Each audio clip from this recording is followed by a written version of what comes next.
लोगों ने तो हर हाल में ही कहना आप अच्छे से अच्छा भी कर लेना, खाएंगे, बोटी थोड़ी कम थी, नमक थोड़ा तेज था, ये करके निकल जाएंगे। आज हमारे नौजवान के लिए सबसे मुश्किल रास्ता शादी का है। नात ख़वानी का प्रोग्राम है, दोपहर में कुरान ख़वानी का प्रोग्राम है, रात को डिस्को का नाच है, आ जाओ, वीआईपी हो गया।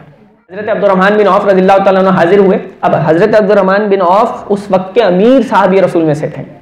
आप सामने हाजिर, बदन पे, कपड़ों पे खुशबू, ज़ाफ़रान का निशान लगा हुआ। हुज़ूर अलैहि सलाम ने पूछा ये निशान कैसा है? कहा हुज़ूर वो रात को मैंने जो है ना वो एक अंसारी लड़की से शादी कर ली, निकाह कर लिया। हुज़ूर अलैहि सलाम ने फरमाया मुबारक हो, खुश हुए, और फिर फरमाया अच्छा वलीमा कर लेना, अगरचे एक बकरी से ही क्यों ना करो। अब इस हदीस के पीछे जो मंजर है ना वो समझने के काबिल है, हम किन उलझनों में पड़े हुए हैं। आज हमारे नौजवान के लिए सबसे मुश्किल रास्ता शादी का है। बड़ी माजरत के साथ निकाह करना बहुत मुश्किल है, गुनाह करना बहुत आसान है, कोई मसला ही नहीं है। निकाह के लिए फिर लाखों की इन्वेस्टमेंट है, लाखों की बीसियाँ डालें, आप तोड़ें जोड़ें, अपनी उम्रें गुजारें, फिर जाके आप शादी करेंगे, क्योंकि वलीमा भी तो करना है, फिर रख रखाव भी तो रखना है, फिर बहुत कुछ देना भी है, तो फिर बहुत कुछ लेना भी है। हमारा रीत रिवाज बन गया है ना। हजरत अब्दुर्रहमान अमीर तरीन साहबी रसूल कितनी सादगी से शादी की। हुजूर अलैहि सलाम को नहीं बुलाया, आप जितनी मुझसे मोहब्बत करते हैं मैं जितनी आपसे करता हूँ ये भी कम, हम जितनी अपने वालिद से करते हैं, हमारे वालिद हमसे जितनी मोहब्बत करते हैं ये भी कम, इससे भी कहीं ज्यादा सहाबी अपने नबी से मोहब्बत करते थे। उसके बावजूद अपने नबी को नहीं बुलाया, इनवाइट नहीं किया, इनविटेशन नहीं आया तो नाराजगी तो बनती थी कि मुझे शादी में नहीं बुलाया। फिर रिश्तेदार जो होता है अंदाज, मुझे नहीं बुलाया तो बस ठीक है, नाराजगी शुरू, पक्की लंबी नाराजगी है।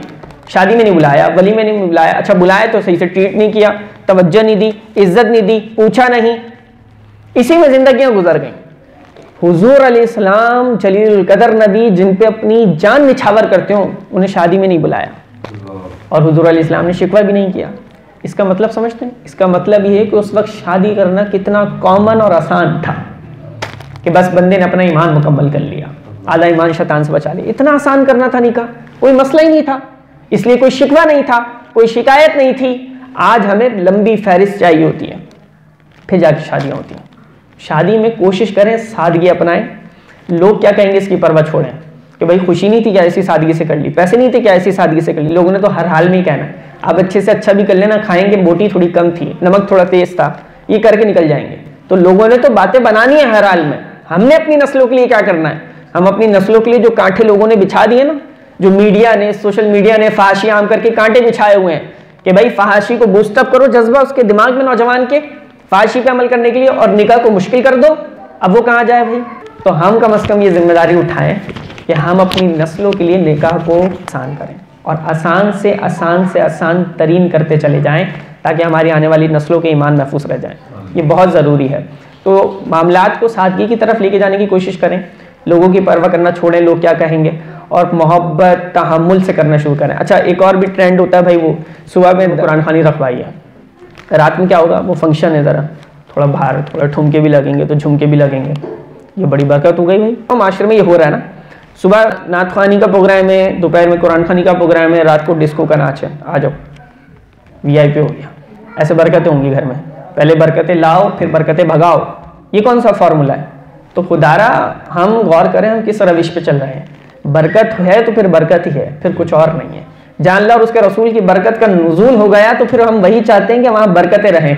जिंदगी का आगाज़ हो रहा है, एक पूरी नई जिंदगी का आगाज़ हो रहा है, तो इब्तिदा कैसी होनी चाहिए खुद पूछ लें अपने आप से। इब्तिदा अगर अल्लाह की नाफरमानी से हो, गाने बजानों से हो, नाचने और डिस्को से हो, तो फिर कैसे उस जिंदगी में बरकत होगी?